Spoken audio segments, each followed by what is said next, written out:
Hello and welcome back to another MedRevisions video. So today we'll be discussing a November 2021 recall and also give you some helpful tips for the upcoming Plab 1 exams. Okay, let's dive right into the video.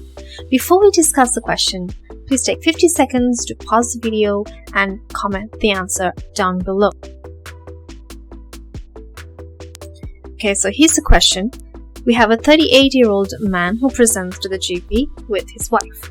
Man is suffering from Alport syndrome and is worried about passing it to his unborn male child. The mother is healthy. What will be the probability of passing the gene on to his son? Right, the correct answer here is 0%.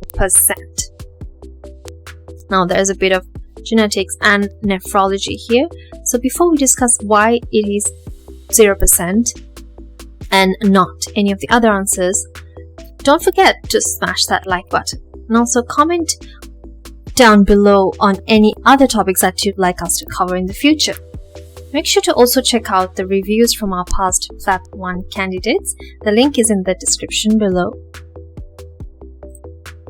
Alright, so back to the question. The correct answer here is 0%. Now we'll see why that is correct. So for the most part, Alport syndrome is inherited in a pattern of X-linked dominance, and because of that, the affected father with the X chromosome will not pass on the X chromosome to the male child, but the Y chromosome. The Y chromosome is totally fine, it's healthy, and also the mother is healthy as well. It does not mention in the question that the mother is a carrier, so we can assume the mother is healthy.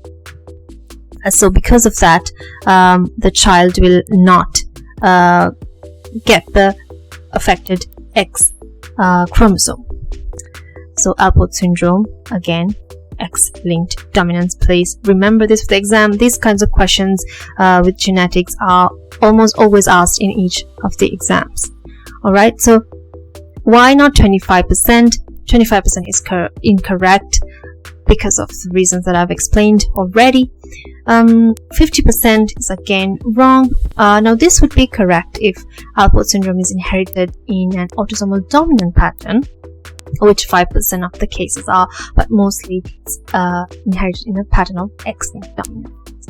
Okay, 75% is also wrong here, and I think it's pretty self-explanatory. Now 100% would be right if we were talking about daughters. Now daughters would be getting X chromosomes from both the parents, so X chromosome is affected here. Affected father would pass on the X allele to the daughter. So therefore, all the daughters will be carriers or affected, because dominance works unlike recessive patterns. If you have just one allele, you would be affected. So X-linked dominance for Alport syndrome. I hope that question was clear for all of you. Thanks for watching. This video was brought to you by MedRevisions, your go-to resource for Plab Part 1. Complete your revision with MedRevisions.